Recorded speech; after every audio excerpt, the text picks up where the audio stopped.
Hello and welcome once again to the first part of this course. I am Mrigank. In the introduction session, I gave you a brief overview, a hint of what we are going to cover in the first few lectures on analog design. So, now let me talk about the large signal and small signal characteristics of the MOSFET that we are going to use in saturation region to arrive at the MOSFET characteristics.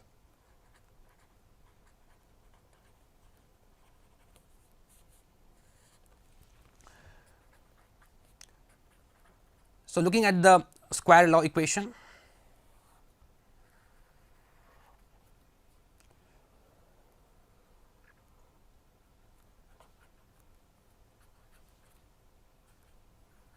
so on the x axis I have VGS, on the y axis I am plotting the ID.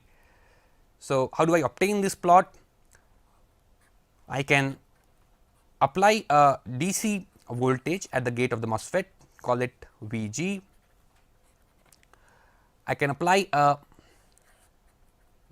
drain voltage source, say VD. I am not talking about how to apply that drain voltage or how to generate that gate voltage. Assume that you have these sources available somehow on the chip or in the test board, you are able to generate these required DC voltages VG and VD and connect it to the drain and the gate of the MOSFET.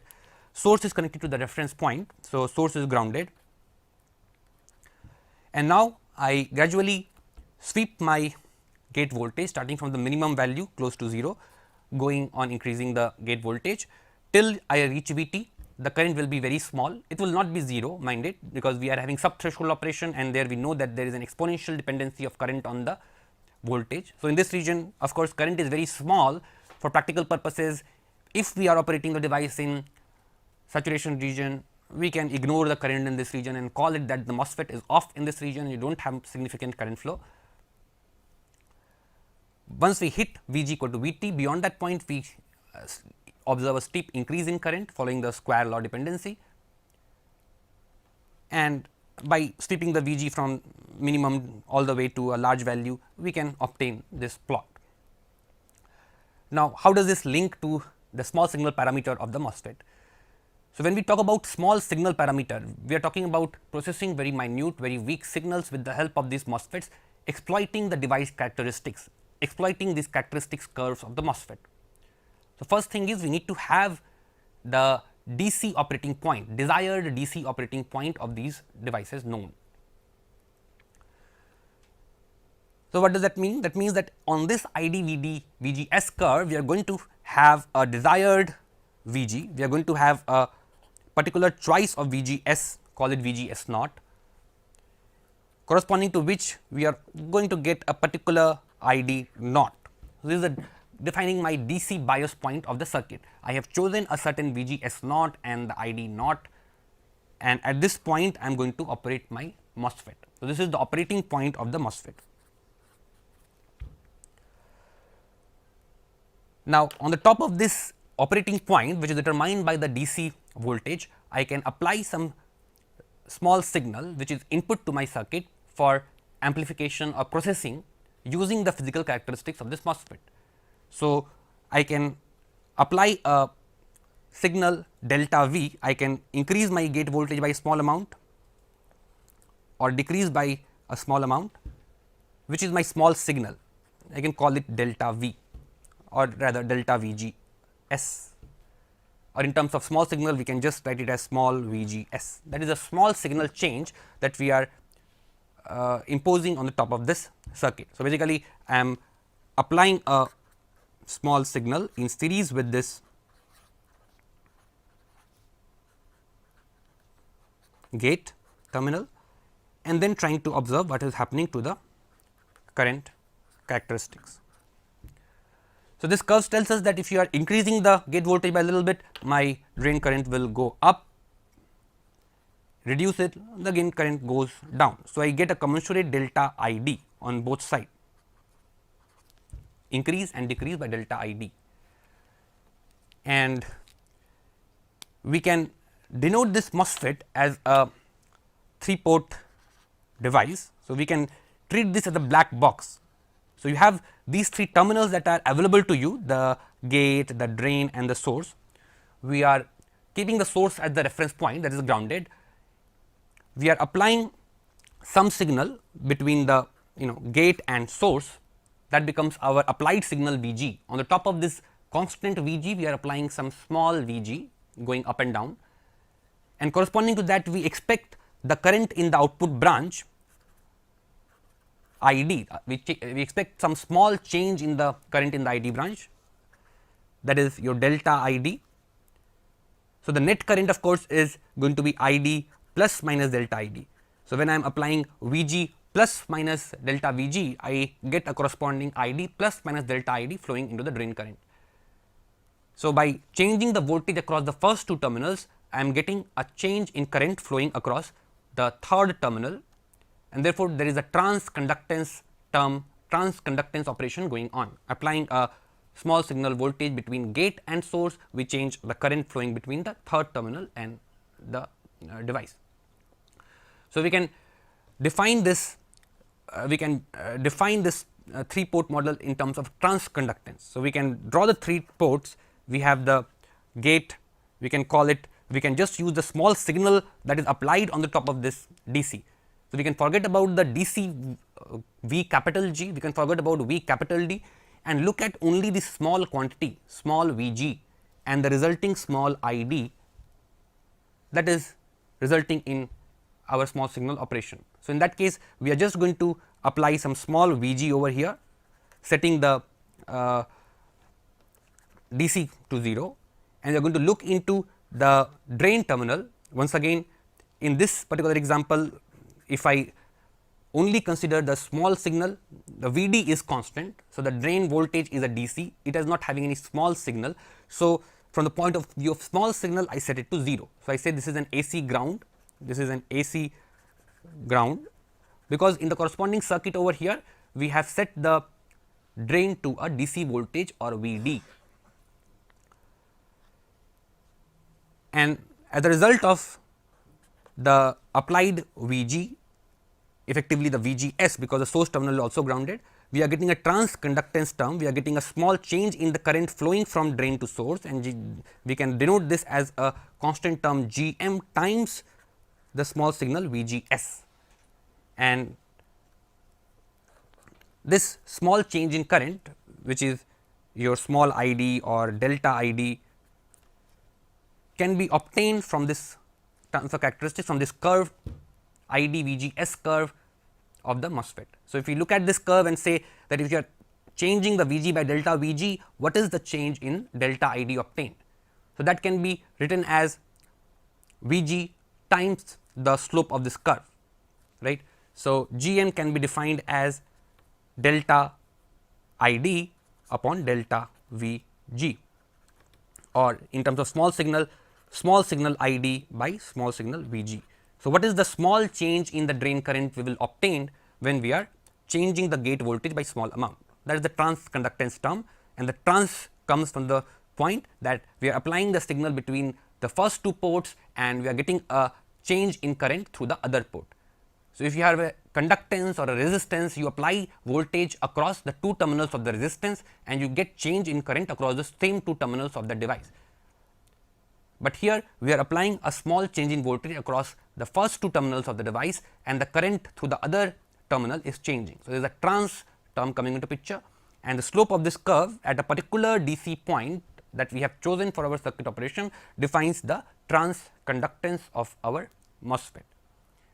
And therefore, the delta ID or the small signal ID can be conveniently written as Gm times Vg. And remember that in this condition we have taken the source as the reference point. So, it is always with respect to the source, Gm Vgs becomes the transconductance.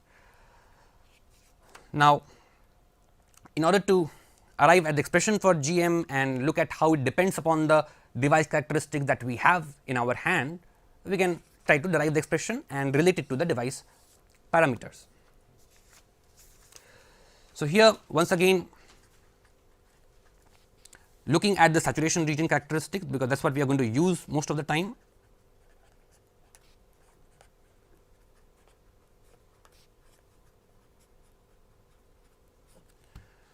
We can differentiate this curve at a desired DC point Vgs and Vds. So, we can obtain the slope of ID VGS curve at a particular point, as we noted in the last slide, and we can write this down as 1 upon 2 mu n Cox W by L 2 times VGS minus VT 1 plus lambda VDS. And now I can manipulate this equation that I am getting in different ways to obtain a more compact equation for GM and figure out its dependency on the device parameters. So, first case I can multiply this equation and divide by VGS minus VT square.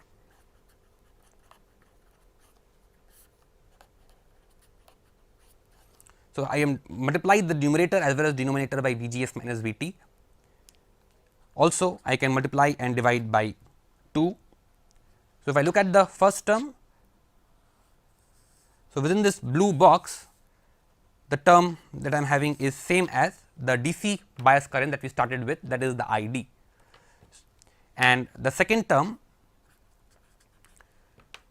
VGS minus VT is called, or is generally termed as the V overdrive, the overdrive voltage. You need minimum VT with respect to the source at the gate voltage to turn the MOSFET on. The excess voltage VGS minus VT is termed as the overdrive voltage, and then this we can express this expression as 2 ID upon V overdrive. This is one expression for GM. Likewise, I can modify it in a different way. I can use this equation, I can separate out, I can steal the root of mu n Cox W by L, take VGS minus VT inside, make it a square, and we can to some extent, if we can afford to ignore say lambda, we can suppose the channel length modulation is we can ignore lambda, then we can drop the second term over here and just use the first term, multiply and divide by root 2, and also we are left with again another square root term mu n Cox W by L. So, once again the term under the first square root is our ID. So, what we get over here is root 2 ID mu n Cox W by L of the MOSFET. So, this is another expression of the GM which can be handy while working on designs, when figuring out what should be the GM, what should be the gain. So, this is another expression that we should have at our fingertips. So, it tells us a couple of things. It tells us that there is a dependency on ID. If you are increasing ID for a given V overdrive, your GM is going to increase, or vice versa. If you are for a particular ID, if you are reducing the V overdrive, the GM is going to increase. Likewise, it also tells us that for a given ID, if you are changing the W by L, increasing the W by L, the GM is going to increase. So, once again, as I suggested, that it is not good enough to just remember this formula. It is also important that we link this expression to the actual device characteristics, that how this GM change, reduction or increase is coming when I am changing my ID or V overdrive. So, it is also important to keep that into mind. So, let us look at the two dependency. So, if I revisit my ID VGS curve from which we have obtained the definition of GM,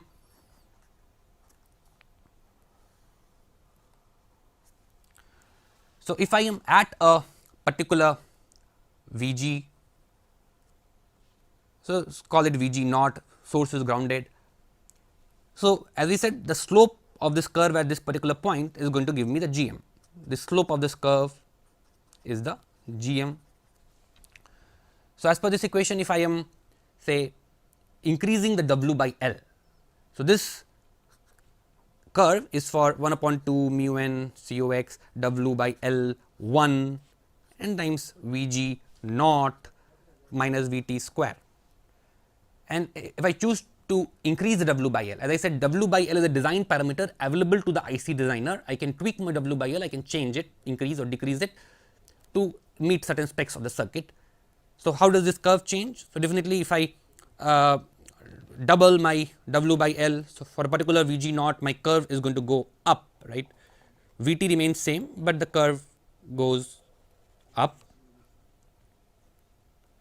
So, at the same value of Vg naught, we are expecting that this W by L 2, which is greater than W by L 1, we are going to get a larger slope and hence a larger Gm. Gm 2 is greater than Gm 1, which was obtained at this point. So, keeping in mind the physical characteristics of the curve becomes very important. We should know why the change in the Gm is happening. Likewise, this is the dependency on W. Likewise, we can, for the same conditions, we can also see what is the dependency on the overdrive voltage and conclude that whatever expression we are obtaining is making sense. So, once again drawing the IDVDS characteristics for the particular Vt, my W by L is fixed, my ID is fixed. The second so first equation that I have for Gm is ID by V overdrive. So, in this case my ID level is being fixed. So, I am at a particular ID. So, my horizontal line is fixed, and then if I am reducing my V overdrive, what does that mean? This is once again Vgs minus Vt, that means I am reducing the Vgs. So, once again for a particular characteristics, if I have to obtain the same value of ID for reduced Vgs, the curve will be, the point will be somewhere over here, and this will be again a part of a different ID Vgs curve. So, basically we are changing the Vgs.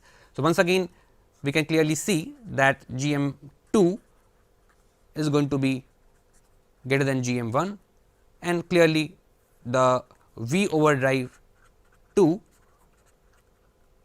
is smaller than V overdrive 1, and this gives us the dependency of Gm on V overdrive. So, it is important that we are able to link the small signal parameters that we are arriving at with the actual characteristics of the device. Then we can better appreciate what is the dependency of gain on W, what is going to happen if I change my bias current, what is going to happen if I have certain parameters in our hand like Vt and so on. So, this is about the small signal transconductance parameters. Let us now talk about another very important small signal parameters, that is RO of the MOSFET, which is very crucial for analog design, not so much maybe for the digital part. So, once again if I talk about the saturation region operation and look at the IDVDS characteristics of the MOSFET. So, in order to obtain this curve, saturation region operation for ID versus VDS curve of the MOSFET. So, first of all the question is, what is the curve we expect when we have a MOSFET, we are fixing the gate voltage to a DC, call it capital Vg, and we are sweeping the drain voltage this time. Remember, the reference point is source voltage. So, here in all cases we are putting the source as a reference point. So, I can always write Vgs Vds, in this case Vs is equal to 0, and in this case once again we are going to sweep the drain voltage starting from 0 to some maximum value dictated by the particular choice of the gate to source voltage.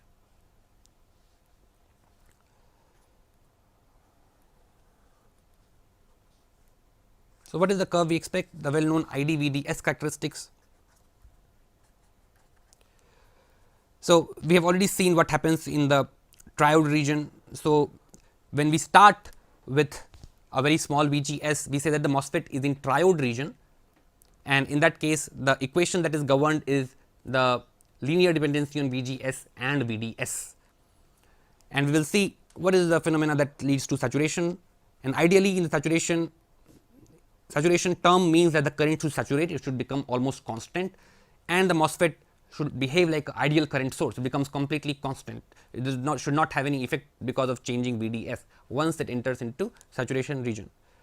But the actual MOSFET characteristics tells us something else. You do have a finite slope of the MOSFET, which means that we do have some finite output impedance looking into the drain. So, let us see what all this term means the small signal output impedance or the slope of this curve, the concept of channel length modulation, and the requirement of saturation region operation. So, here this is for a particular VG1. So, what I can do is I can fix this VGS to a VG1 and then sweep my drain to source voltage from minimum 0 going all the way to higher value, and at each point I can measure what is the current ID flowing through this MOSFET. That is how I obtain this curve. I can change my VG, I can go for a larger VG, VG2, and obtain another curve. For a larger VG, of course, the saturation region as well as triode region expression will tell me that for a particular VD, the current is going to be higher if I am having a larger VG, and likewise for a smaller VD, I can have a curve which is lower. And graphically, it is known that if you are extrapolating these curves, they meet at a particular point on the x axis, negative x axis at minus V A, which can also be termed as minus 1 upon lambda, which is a constant parameter. V A as well as lambda, I am assuming is a positive constant, positive parameter of the device. And then if I am talking about a particular VDS, VDS naught, I am looking at a particular VG naught. So, I have once again fixing the DC operating point of the device, I am choosing the bias condition of the device, I am choosing a certain VG1, and on the top of that VG1 I am choosing a certain VDS naught. So, that fixes my DC operating point, it tells me that I am at a particular DC bias current ID naught. So, this is the operating point of the device, and at this operating point I can figure out what is the slope of this curve at this operating point, because that is going to tell me something about the behavior of the output port of this MOSFET. It tells me that if I am keeping my VG constant, that is I am sticking to the VG1 curve and changing the VDS little bit across the VDS naught point. So, VDS I have kept it to VDS naught and then I am changing it little bit on both sides,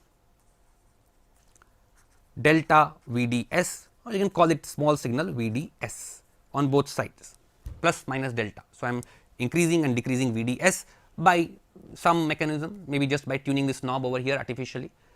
So, what is the corresponding change in the current that I am going to get? So, this is going to lead to delta ID, or you can call it the small signal ID. So, what is that small signal delta ID or this small ID resulting from change in this VDS to plus minus small VDS. How do I determine that? So, I can look at this curve once again, I can see for a particular VDS, the small VDS, what is the change in delta ID that I am going to get. This is the small change in ID that I expect, right. So, once again this small change in ID can be expressed as the or the slope of this curve, delta ID, and I can write it as slope of this curve times the delta VD S, right. So, all we need is to recall what is the slope at that particular DC point. If I know the slope, I know what is the small signal behavior of this device looking at the output port. So, I can say that if I have a DC condition VDS, on the top of that I am applying a small signal VDS, what is the small change in the current ID. So, that I can obtain by the slope multiplied by this delta VD gives me the delta ID. So, I can see some questions coming in, but right now we have a question regarding GM, what is the significance of GM. So, we will once we go towards the application of this device into circuits, we will be able to appreciate what is the significance of GM. So, right now we have just looked at the transconductance operation of the device, where you are applying the input signal at the gate and getting some change in the drain. So, it is the transistor operation, right. So, you are applying signal at a certain port, you are getting current change at the different port. So, that is the main transistor operation that you are interested in. So, we will look into it when we go towards the application of the devices into circuits. Now, here once again if I talk about the small signal operation. So, starting point was we chose a certain value of VDS, we chose a certain value of VG, which landed us on this circle, on this point with a fixed VDS naught and a fixed VG, S naught, and then on the top of that we are changing the VDS. So, looking at this particular simple circuit, we are fixing this VGS to VGS naught, we are fixing this VDS to VDS naught, and then on the top of that we are changing the VDS by a little bit, by small amount, a very small signal, and then noticing the small change in ID, that is the delta ID flowing through this MOSFET, and that is easily obtained through this curve. So, I can write down what is the slope of this curve. If I look at this point, the slope can be identified as the y length, the length in the y direction divided by the length in the x direction. So, length in the y direction, the height of this point is just ID naught, right. So, I can write the slope as ID naught, because this is just ID naught starting from 0, this point is ID naught, divided by the length in the x direction, which is VDS naught plus VA in the opposite direction. So, this is the slope. Approximately, in general, the VA will be much larger than VDS naught. If I am talking about 180 nanometer technology, the supply voltage that we have is 1.8 volt, VA can be 10 or 20 volt, so almost an order of magnitude higher than VDS naught. So, for 180 nanometer, I can say VA is going to be around 20 volt or higher, VDS naught at the max 1 volt of that order. So, we can conveniently ignore this VDS naught term in presence of VA, and you can just say that the slope is approximately equal to just ID naught upon VA. So, generally this is the term, this is the expression that is used for the slope, although in the graph that I have drawn, it is not very prominently clear that VDS naught is much smaller than this VA, but generally that is the case. VA can be an order of magnitude larger than this VDS naught of desired operating point. So, generally the slope can be just defined as ID naught upon VA, and that can also be written as lambda ID. So, lambda is 1 upon VA as mentioned over here. So, we are having the slope given by lambda times ID. Now, if I want to define a quantity, that is the small signal resistance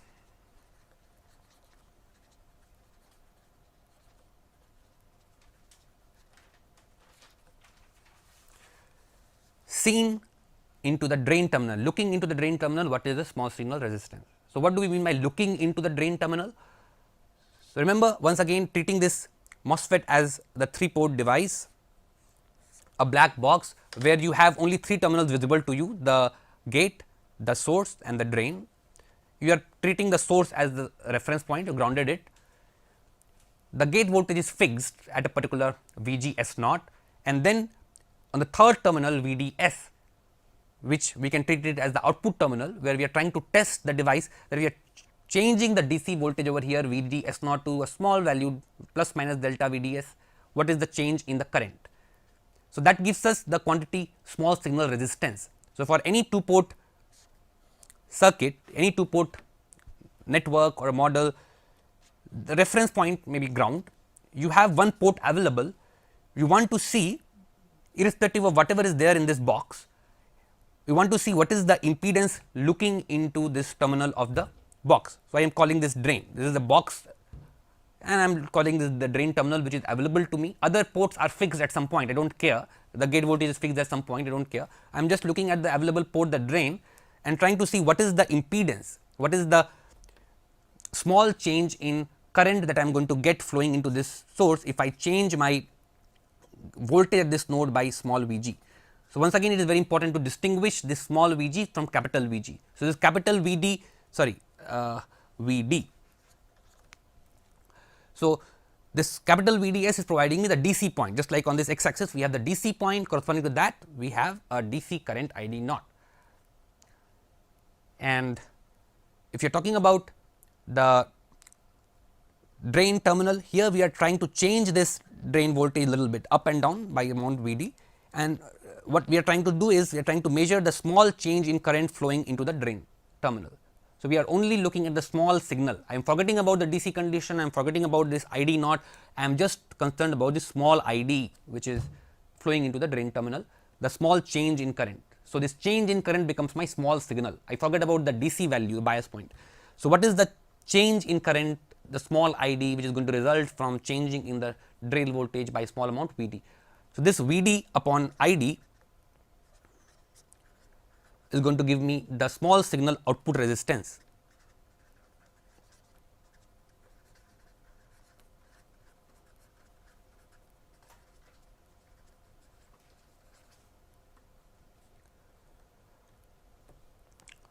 This is going to give me the small signal output resistance, and once again this can be obtained as the inverse of this slope, right. So, what we obtained from the slope was I d upon V d.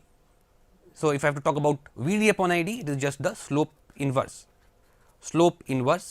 at the particular V g naught and a particular V d naught. So, once again we have to define the slope, but at a particular DC point. So, first of all we have to identify what is the DC point at which the device is operating. So, first is identify this capital V d s naught, capital V g naught, capital I d. So, that gives me the operating point, and on that operating point, at that point, what is my slope? Inverse of that slope is giving me the R o, and therefore, this becomes equal to 1 upon lambda I d or V a upon I d. So, this is the bias point voltage DC current. Now,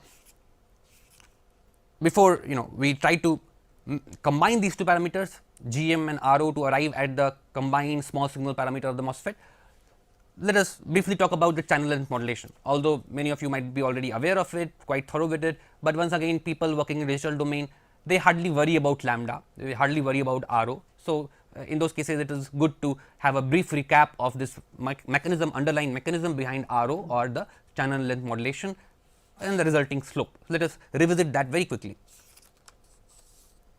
So, if I look at the MOSFET structure,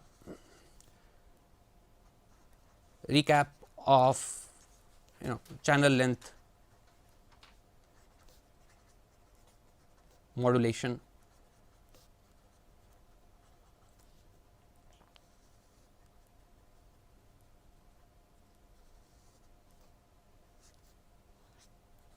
So, considering the NMOS once again. So, what we have seen is that if you are having a gate voltage V g beyond a certain voltage called V t, that is the threshold voltage, we have the MOSFET getting on. So, as long as the V g is lower than the threshold voltage for V g minus V s, V s is the reference point, we are assuming it to be grounded. So, for a V g s less than V t, there is hardly any current, there is hardly any conduction. So, practical purposes we can ignore it. We do have sub threshold current, there is always bear in mind that we do have sub threshold current, but if we are operating with larger bias current, we can ignore that. So, below V g s less than V t, we do not have much conduction in the channel. So, here we have a p type substrate and a lot of holes over here, but we do not have a significant amount of electrons forming the channel. Once we go beyond V t for V g s greater than V t, we induce enough number of electrons in the channel. So, when we are increasing the gate voltage, essentially what are we doing? We are depositing more and more positive charges on the metal gate. Making a metal terminal positive means you are depositing more and more positive charge, and these positive charge will attract more and more negative charge at this point. The more is the positive charge, you will require more amount of negative charges over here to balance the electric field created by the positive charges. So, the moment you are trying to deposit positive charges on the gate terminal, trying to make it more positive, we need negative charges on the other side of this oxide to balance the electric field or terminate the electric field. So, they are these positive charges, they produce an electric field and they attract the negative charges, so that they accumulate over here and form the channel. So, that is the basic mechanism, right, for forming an N type channel. So, beyond a certain point, when your V g s is sufficiently larger than V t, you have enough number of electrons accumulated over here, so that the substrate region has become almost N type as the bulk is P type. So, if we say that if the electron concentration in the bulk, or sorry, the hole concentration in the bulk is P hole, the electron concentration at V g equal to V t, almost we can call it N electron, is equal to P hole. That is called channel inversion. That happens only when your channel is completely inverted beyond V g equal to V t. So, that is Of course, we can go to more device level operations and we can derive the exact physical phenomena involved in that, we can derive the physical meaning of Vt, but in this limited session, of course, we cannot do that. We can point out to the reference material, so that those of you who are interested in going to the device details and brush up the device fundamentals can do that. So, Vt itself is a very important parameter, it has many important dependencies on other parameters. So, it is important that you are aware of Vt also, the origin of Vt also.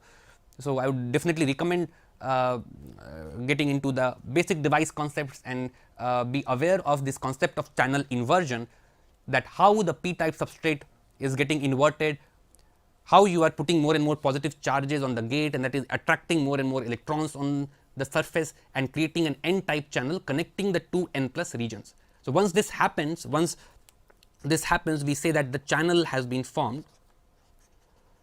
You have enough number of negative charges accumulated over here and their density is equal to the hole density in the bulk. So, that is the channel inversion, channel has been inverted.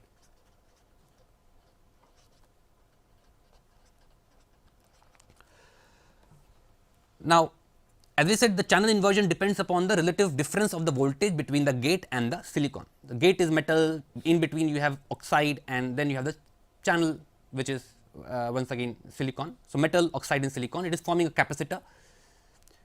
So, in order to form a channel in any section of the MOSFET, if I redraw this a little bit more detail,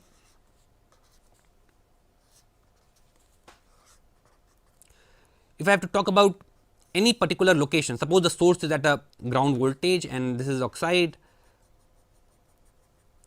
we are talking about the gate voltage Vg and the drain voltage is small, suppose it is small, close to 0, it has to be positive, right, little bit positive voltage is needed to ensure any current flow. If you have both source and drain 0, there is no current flow, you need a potential drop to have current flow. So, assume that it is close to 0, little bit 0 plus, so you have some current flow provided the channel is created.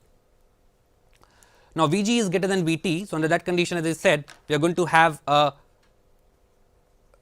channel of electrons created. You have deposited so many positive charges over here, to balance those you are having a lot of negative charges over here. So, you are having the channel created.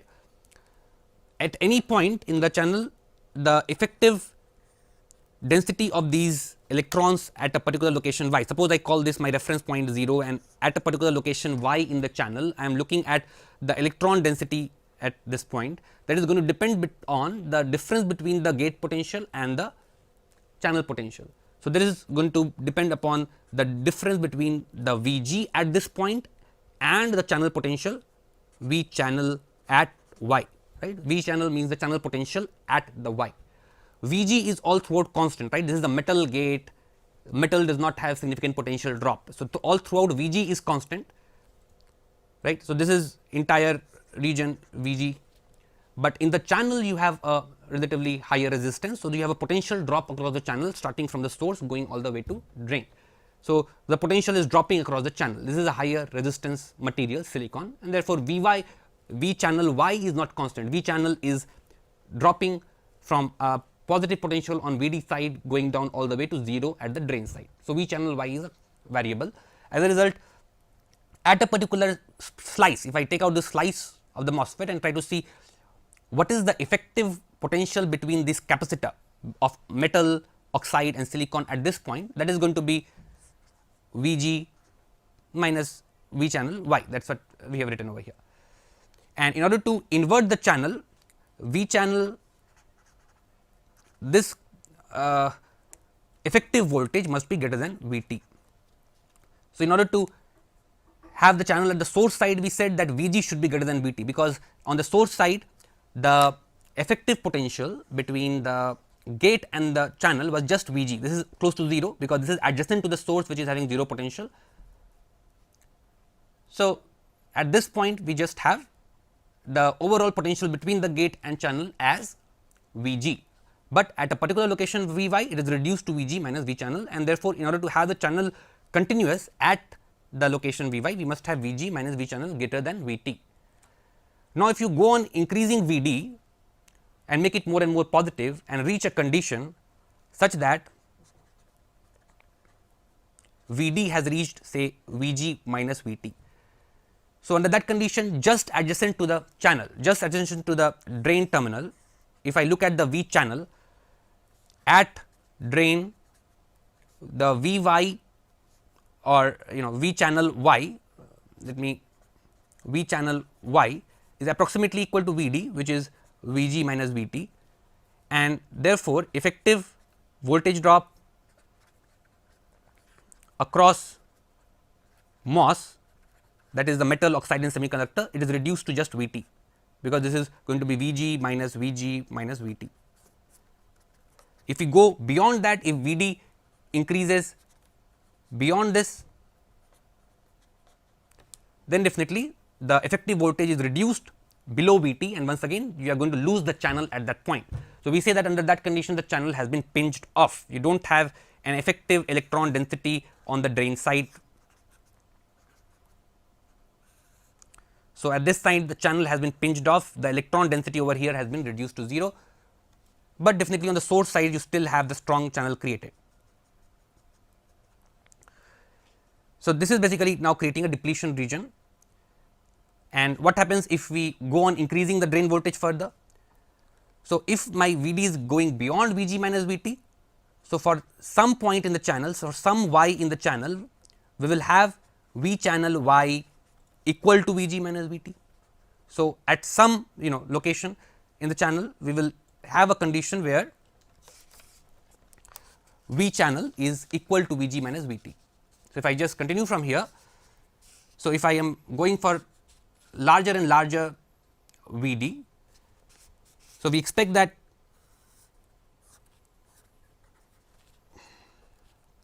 at some point in the channel, definitely down there, we are going to have V channel y equal to Vg minus Vt, and once again at this point we are reaching a condition where Vg minus V channel y has been reduced to Vt.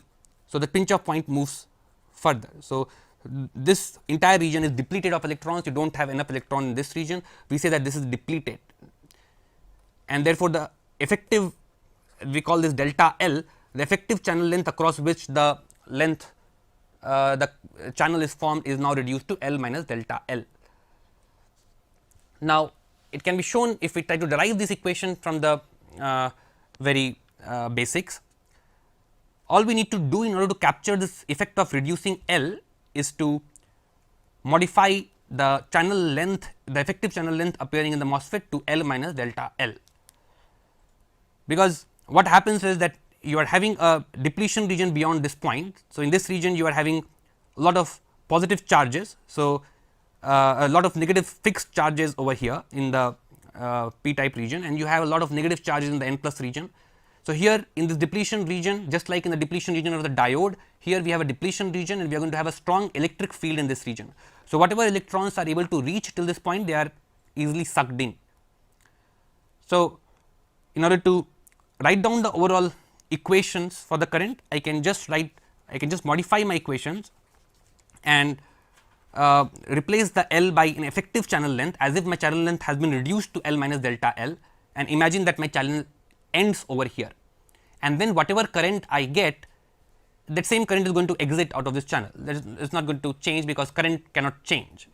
So, my modified ID becomes 1 upon 2 mu n Cox W by L minus delta L Vgs minus Vt square. So, all I have done is the original current equation I have modified to L minus delta L, and assuming the delta L to be relatively small, here I have exaggerated it, it is looking larger, but in general if I assume that the delta L is small as compared to the channel length, I can take out L out of it and we are left with 1 minus delta L upon L Vgs minus Vt square, and this can be expressed as 1 minus x, where x is very small, assuming x is much smaller than 1. For delta L much smaller than L, I can express this equation as 1 minus mu n Cox W by L Vgs minus Vt square 1 plus delta L upon L. And once again this delta L upon L is a fractional change in the current, can be written as lambda times Vds.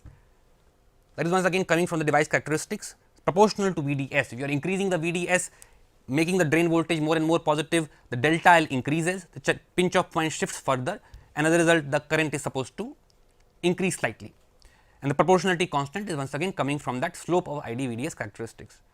So, the smaller is the lambda, smaller will be the change. In that case, we can ignore this delta L by L, but if the lambda is smaller, especially if you are going for scale technologies, lambda degrades, and as a result it becomes more and more significant. The slope in the saturation region becomes more and more prominent. We cannot treat it as an ideal current source. This is the basic origin behind channel length modulation. I can write down the overall current equation as Cux W by L Vgs minus Vt square 1 plus lambda Vds.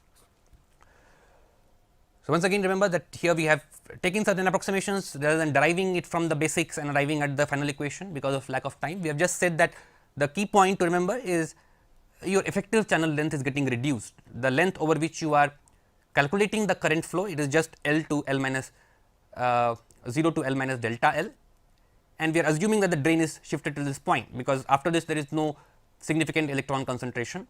So, whatever mechanism we use to arrive at the original current equation, we just change the limit of L to L minus delta L, and whatever current reaches here, because of the strong electric field in this region, it gets sucked in towards the drain, which is positive potential, which is Vd greater than, significantly greater than Vg minus Vt. You have a positive potential over here, a strong electric field in this direction, which sucks in all electrons that reaches here. So, that is the basic mechanism. For more detailed device level derivations, we can once again provide you some extra notes. We definitely do not have so much time to go through that in this course. So, this is basically gives us the small signal operation and the characteristics that we used in our previous discussion about the channel length modulation, right. So, this characteristics that we obtain, it comes straight from this equation, or you can say this characteristics is being well captured by this equation, the lambda Vds representing the dependency of the drain current on the drain to source voltage.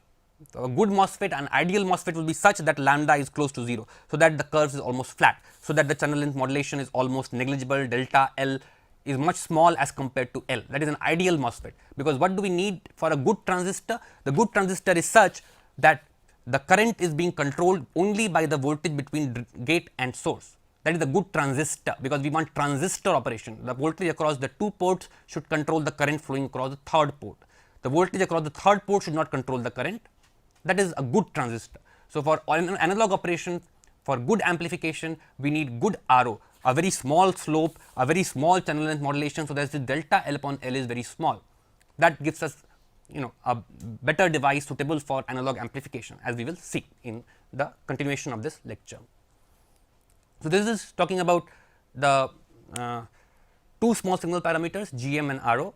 We will come back and we will try to combine these two parameters and complete the small signal model of the MOSFET, and on the top of that we will then try to add the small signal capacitances to develop the high frequency model, visit the concept of noise, and try to add the noise sources to the MOSFET to complete the model for our circuit analysis. So, that is what we are going to do in the next class, and in the last session once again we will start with the circuits and try to apply these models for analyzing the circuits for frequency response, for AC analysis, noise analysis, small signal analysis, DC analysis, and so on. All right. So, I will definitely will have an introduction session also towards the end, where we will try to address some of the key questions that are being posted.